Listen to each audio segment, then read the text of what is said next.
Kantor Dinas Pendidikan Kota Bogor Kamis pagi langsung diisolasi pasca satu orang pejabatnya dinyatakan terkonfirmasi positif COVID-19.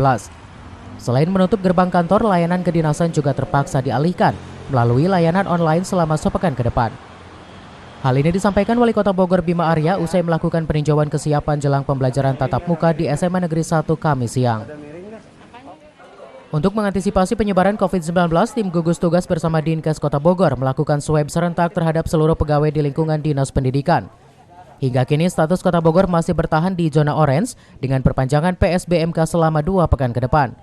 Sementara lonjakan kasus COVID-19 di Kota Hujan terus meningkat tajam. Sekretaris Dinas Pak Dani terkonfirmasi positif, sudah dirawat sekarang di Rumah Sakit Umum Daerah, dan untuk sementara sampai akhir minggu pelayanan ditutup dulu ya, sambil semua kontak erat di swab dan di dinas dibersihkan, disterilisasi. Ya, protapnya adalah seperti itu.